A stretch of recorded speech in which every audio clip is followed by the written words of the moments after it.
Hi guys, hope you're well. So, due to public demand asking for visual snow recovery stories, I thought I'd introduce one of my ex-patients, Jake, who suffered from visual snow, found my videos, got put through the program, and has a really interesting recovery story to tell.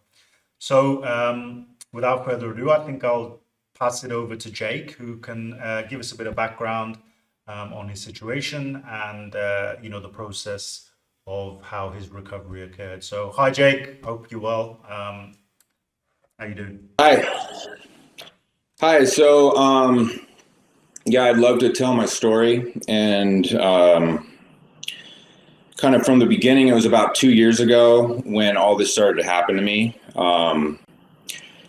I had like a migraine aura in one eye one day, and it like caused my vision to kind of go blind like for a few hours, and then it went away. And when it was gone, my vision was not really the same.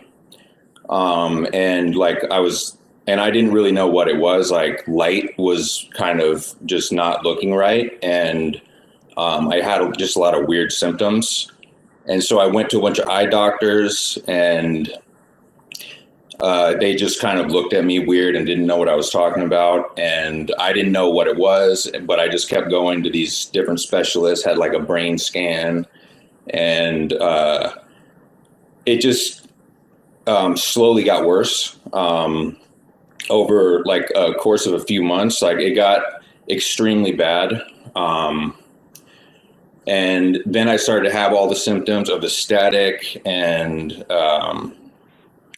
like flashing lights in my vision, all kinds of things like that. But what really kind of floored me was this kind of happened in the middle of summer, and the light sensitivity became so bad that like I couldn't go outside at all. And at the time I was wearing glasses. I can't see without glasses. I didn't own sunglasses, so I was literally stuck in my house. And I was like taping the blinds, like getting the natural light out of the room, everything like that. So like I had no idea what was going on, but I started to kind of get an idea of what it was, and I started Googling like visual snow, and you start seeing horror stories about it, and you start seeing people freaking out, saying it's never going to go away, and this and that. And then I found your videos, and you were the only guy that said that you had gotten rid of it. And so I reached out to you, and I started working with you. And as far as like what symptoms I had, I know people watching this probably want to know like if I had their specific symptom. I wrote down a bunch of them because at this point I don't even remember what they all were. But I could tell you that I probably had all of the symptoms that you have. Anybody that's watching this, I probably had your symptom. I had pretty much all the ones I read about. And but there was like a couple that really bothered me in particular. And I don't even know how to describe some of them. But the one that bothered me the most was in sunlight, I would see patterns that were like a vortex. And they were like really scary things to see. And I couldn't go outside without seeing that. And it was like the brighter the sun was, I would be seeing that more. And then of course I'd be seeing all kinds of other stuff. But all of that stuff is gone. I don't have any of that stuff anymore. I don't have any visual symptoms at all anymore. And when I started this, didn't think that was going to happen. It's incredible. So there you go, guys. Like for all of you out there who think this is incurable. I mean, you mentioned, Jake, that you were going to the comment sections in some of the videos and people were just kind of creating this really big area of fear, which must have been hard, right? Like if you first got this and you actually go into these videos, you go into the Reddits, you go into the forums, and you've got people in there that are saying, "Oh, I've had this for 10 years." How did that make you feel when you heard people saying that type of stuff? Like, I mean, I remember when, back in the day when I was going through it, just when somebody would come up and be like, oh, it's okay, you'll get used to this. And it was for 10 years. Like, it's pretty terrifying stuff to hear, right? Absolutely. I had other health problems in the past, and so I kind of knew how that went.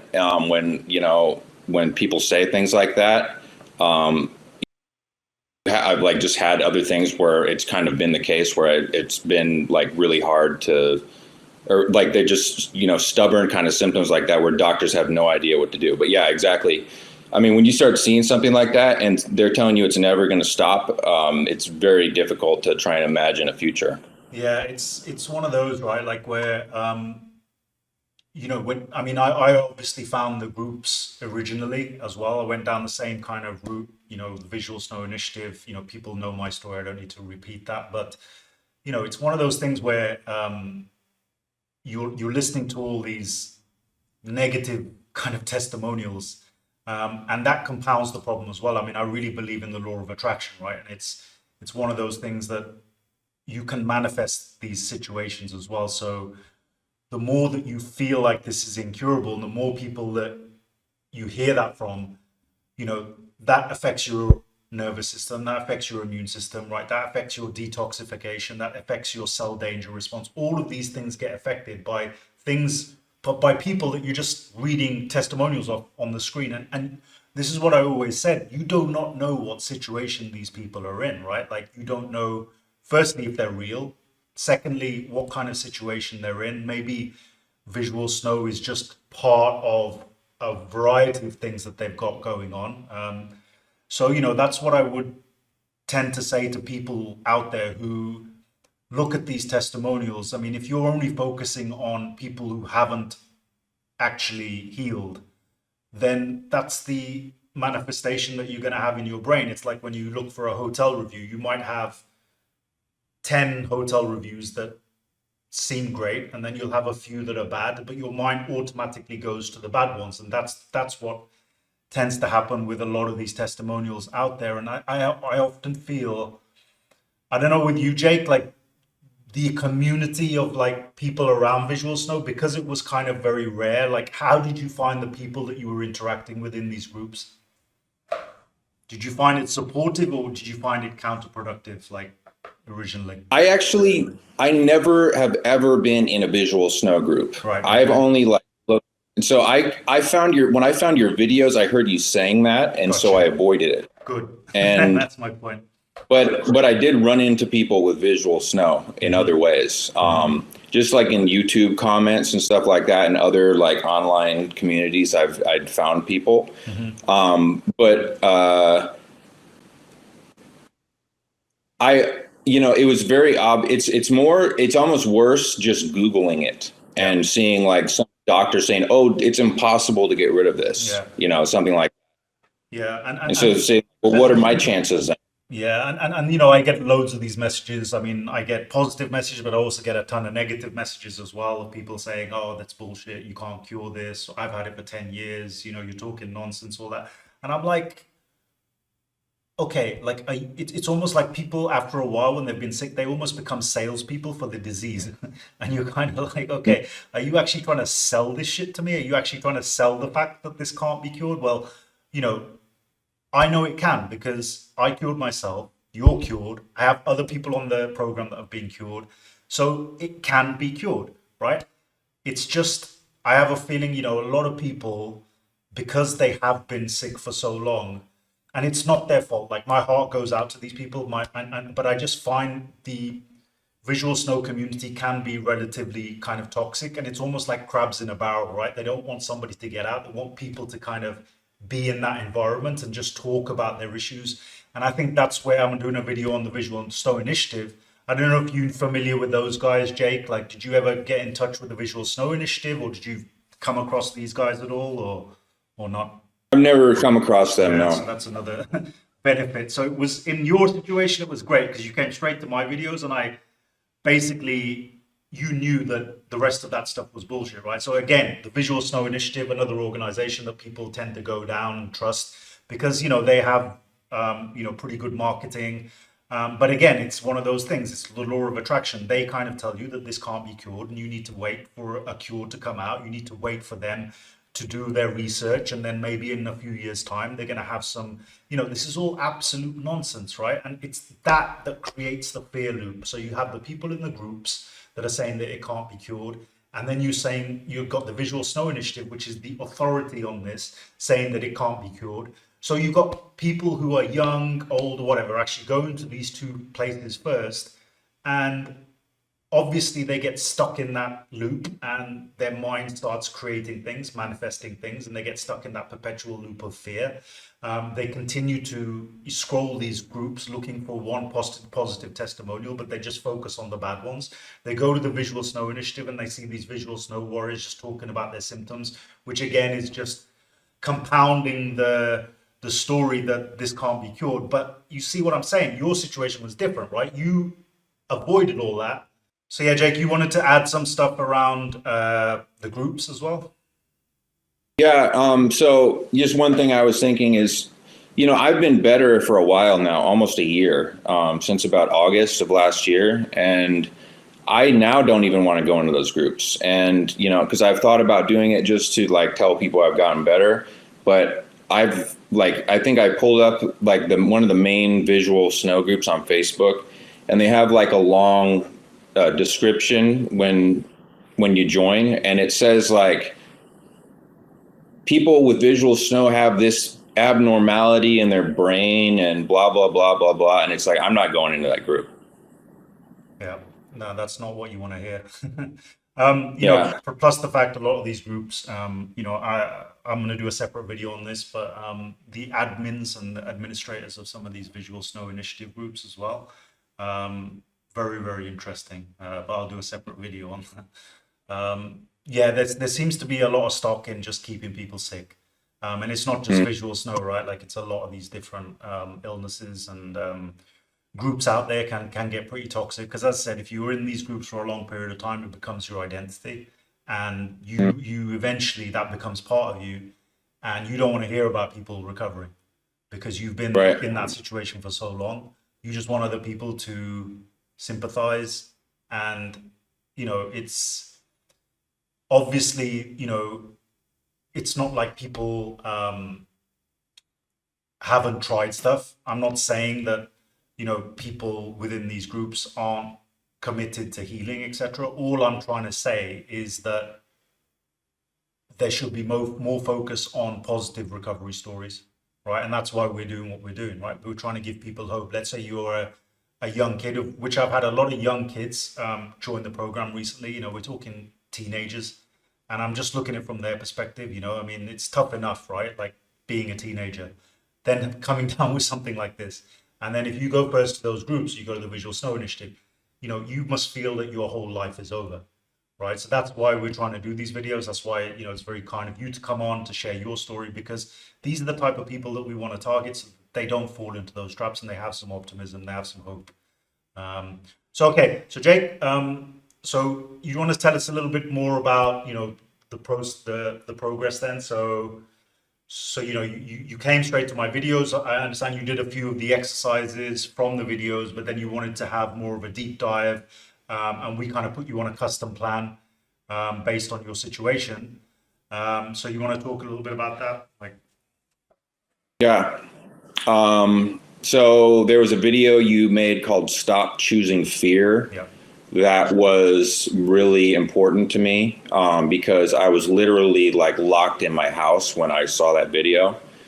And it was just the idea of not resisting it that was really big because I was just completely freaked out. And that was the starting point was just to learn to not resist the symptoms. And going past that, when I actually started working with you, we talked a lot, and you taught me how to change my thinking, and this took a long time because everything I was being taught was very counterintuitive, and I would be asking you the same questions all the time. I would be wanting to know, like, you'd be saying things to me and I wouldn't even know what you're talking about half the time, just because they're so counterintuitive. But it was like when, like I'd say in the first several months, that was really pivotal, as far as, just the things that I was taught about just my thinking. Mhm. Yeah, I mean it's often the case, right? Because when people arrive at my doorstep, they've usually you know been sick for a while, so they've developed those brain patterns. So it's almost like a computer that's running the same program, and that's why what a lot of people are doing, right? They're running the same program, and they don't really realize it that they need to be detached from that computer program, right? That has to be the first step, and that's why before we start the detoxification, the cleansing work, the energy work, all the different elements that come with the program. We have to get you into the right frame of mind, which we have to bring you out of fear, because nothing works if you're in a constant state of fear, as you rightly said, right? Your body is already rejecting any potential recovery. You just Right. can't. You just can't. It's impossible. If you're constantly in fear, it's impossible to recover.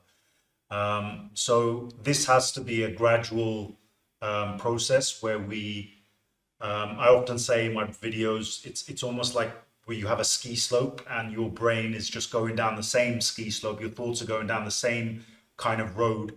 We need to put you on a different slope, right? We need to get you moving out of that etched um, um, road in the snow. And that's what a lot of people struggle with, is just getting out of that repetitive program. And when most people don't even know that they're in that program, right? They're just continually saying the same things. And that's what I have to do with a lot of when people first come to me. As you said, it's very repetitive, because that's they've got so used to that way of thinking, they can't seem to get out of it. So we have some really, really good techniques that able to kind of reverse that and get you into a frame of mind where you're kind of observing your thoughts and you understand that they're not actually helping you. And I think Hmm. that's key, right? Like when people get into this process, I mean, if you're watching my videos for the first time, I talk about this a lot, and you should be questioning everything that you do every day, from your thoughts to your actions, etc. And just one very simple question is, how is this benefiting me? Right? So if you're going to the groups, if you're just constantly in fear, if you're just staring at walls, if you're doing any of this crap, right? You need to ask yourself that question, like, how is this benefiting me? And you will answer that question. If you answer that question, you might have to answer that question 100 times a day, but the more you can answer it, the more you start to move away from that catastrophic type of thinking.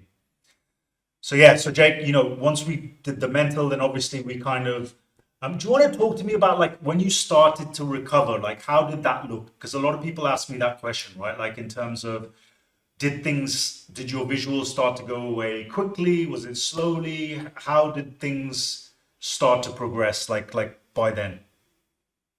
It's a really good question. So, like I was saying before, like I had so many symptoms, I don't even know what they all were. There was a lot of physical symptoms as well. Like one of the things that, like when I first met you, was I couldn't be around any sort of lights at all. Like not like inside lights. Like if I went into a grocery store, like I would throw up from the halogen lights on the ceiling. Like I had a lot of symptoms, and so when I first met you, like just the first couple months, a bunch of them dropped off. Like a lot of the physical symptoms dropped off. Sleep got better, things like that got better. And as time went on, it would be up and down, where I would notice that things would get better and then they would kind of get worse again and then get better and get worse again. And I didn't really know if I was making progress at that point. I didn't know if that was the nature of what visual snow is like, or this is like the healing pattern. But it was very up and down for a long time. And I would notice things get a lot better and then they would kind of come back and they would get better and come back. And at the very end, it was like everything just kind of fell off a cliff. Like everything just kind of stopped at once. It was really, really strange.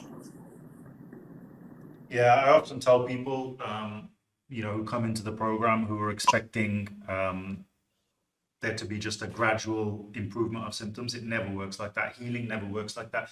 Your body has to, and your nervous system, right? It's always constantly testing you. Okay, so once you have a layer of healing, your body has to adjust to that new normal, and that can cause an acceleration of symptoms for a little while, but you have different things. I mean, remember we were talking about Herxheimer reactions. I did a video on it, where people should expect to get worse before they get better. And that's always the case with healing. It is always two steps forward, one step back. And that's the frustrating thing. And that's why you need to have a lot of patience, because sometimes you don't feel like you're healing, right? But that's why, as I said, that as long as you know that you're doing the right type of things for your mental health, for your system, for your physical health, for the energy work, all these type of things that we have, as long as you're doing the right things, then recovery is inevitable. That's what I would say. In terms of going back and forward, that's when you need to develop this attitude of indifference. And you remember we talked about this a lot, where you don't react, right? Like, and I think that's what happens with a lot of people who first get sick. They're in a very reactive state, and that's what tends to exacerbate their existing symptoms, but also bring on other symptoms quicker as well. Because if you're just reacting to everything, if you see a new symptom and you just start staring at it, right, then eventually that symptom's going to get bigger and bigger and bigger, and then you're going to get more symptoms. Then you're going to go on Google, you're going to search what are after images, for example. Then you're going to start seeing after images, and then it's just going to be one big loop. And that's one big thing that I would say to people who firstly start to develop these symptoms. It's very pivotal. It's to develop that a sense of indifference. And that's not just with symptoms, right? That's with a lot of things in life, right? If you can develop that kind of stoic indifference where you're not bothered, right? You're not making things to be much more fabulous than they are, right? Because I think sometimes people tend to do that, right? They try to create visual snow as this like unbelievably crazy bad thing, right? Whereas me and right, that it can be gone, right? And looking back, I mean, when you actually look at visual snow now, I mean, it's not much of a big deal, right? But when you're in it, it's the worst thing in the world. And that's because it's got good marketing from these groups. That's because it's just slightly rare and a lot of people don't have it. But as I always say, it's just a symptom of a bigger underlying cause. And when we find that underlying cause, it's just another symptom that gets dropped off. So that's what I would say to people out there as well, is indifference is key. Acceptance and indifference. Do you have anything to add to that, Jake? Does that kind of summarize a little bit I about do. what we took? Yeah. And that kind of ties into the order of the way you went through things Yeah. with me Yeah. was, because in the first few months, you were just, all we did was talk about that, was talk about how to not resist the symptoms and, et cetera, and develop that sort of indifference and saying whatever when symptoms come up, and viewing them with curiosity, instead of fear. And that I needed to learn first, because later that's the way that the healing did go, is that it was very up and down. Yeah. So, when I did get to that point, it was, I had to have that other part in place first to even, because if I would have been in the middle of healing and not trained my mind in that way, it wouldn't have. You probably would have exited the program. Right. Mm-hmm. No, that's what happens to a lot of people, right? Like they get nervous because when healing is no joke, and I tell people that, and it's one of the toughest things you'll ever do in your life, right? Like it's not easy, and that is where you need to develop that mental stoic mind to be okay when things get worse. Because you recall, your visual snow would get a lot worse, then it would get better. It was just a constant roller coaster, right? But that is how healing occurs. Once you start to see reactions in any of your symptoms, I always say it's a good sign. It's a good sign that things are going up and down, right? Because it means that you're actually hitting something. And as I said, with everybody has a slightly different story. Everyone has a slightly different program that we put them through. It depends on your age. When we talk about women as well, women have different factors that affect their symptoms. They have hormonal cycles that we need to deal with, right? That men don't have issues with. So women can struggle, with a whole variety of different issues. Okay, that can affect their system, their symptoms as well. The time of the month, all that kind of stuff. It's so we have to kind of work around that. And for your situation, what I identified very clearly from the start was the mental side needed to be sorted first. And that's where we had to spend a lot of time doing that because for me, the other phases, the physical, the energy work, the nervous system work, all that kind of stuff, right? It it's much easier. I mean, it's only doable when you get out of a state of panic. And when you started with me, you were very much in a state of panic and fear, right? You were not leaving your house. You were not, you had extreme light sensitivity, which a lot of people have. And if you remember, I told you about that, right? You were wearing glasses and all that kind of stuff. And I said, look, this is something that you cannot be scared of, right? Because a lot of people, they get scared of the light sensitivity. They shut themselves in. They don't want to go outside. They don't want to go to stores and that. And what you're doing is you're just sending continuous signals of fear to your system, which then exacerbates the symptoms even more. So Jake, so how does it feel now? Just give me a kind of like before and after of like where you are, like how does it feel to like be rid of all these symptoms, compared to what you thought life was going to be like when you first started? So now I don't take, there's things that I just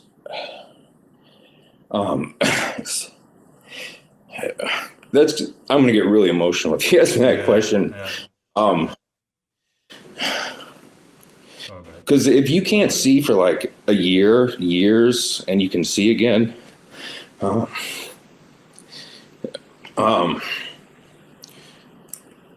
you just don't take it for granted. Like I go outside and I just walk in the sun and I don't wear sunglasses and I knew this was going to happen if we talked about it at some point. And that's fine because,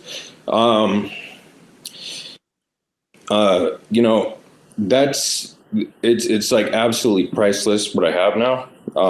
Now, but buddy, look, you have honestly, like, these stories that, they are just absolutely inspirational for a lot of people out there. So, the fact that you got through this and the fact that, you went through the program and, how hard it was because you were, when you first came to, man, you were in a bad spot. And the fact that you showed patience and resilience and strength to go through all of that and you didn't go down these roads of what a lot of other people go down of fear and stuff like that, it's inspirational. Now your story, right, we'll be putting out on the channel and it's going to inspire a lot of people, right? Like, so that is why I always say, like, it's a lot of people sometimes, like we have, right, they'll heal themselves and it's totally acceptable. I do have some patients that have healed and they don't want to do any videos. They just want to forget about everything, right? Like they just want to move on with their life. And I totally get that because it's extremely traumatic when you're going through this. So sharing your story with us, man, like it's really, really inspirational because I know it's not easy. But the thing is, the fact is, like, even if one or two people see this and they're like, oh my God, like, I can get through this, and you give that person optimism to get through the next day and then the next day and the next day, it's worth doing. So Jake, man, look, really appreciate, your time. Is there anything else you want to add and say to, the members of the community? Any kind of tips that you would say, preferably to like people who are just starting their journey? Yeah, you just have to stop resisting it. Like whatever you're experiencing, like whatever you're seeing, like you just have to try and train yourself not to resist what's going on. And that's going to be the best advice I could give anybody. Yep. What's that phrase? Whatever you resist persists, right? That's a huge phrase when it comes to this. Okay. So anyway, Jake, man, thanks for your time. Really appreciate it. And guys, I hope you found this testimonial inspiring. I will be trying to do some more, time permitting, because I get a lot of requests for these, and I want to get as much out of this for you guys as possible. So take care, Jake. Thanks again, buddy. All the best. Yep. Thanks, guys. Bye bye.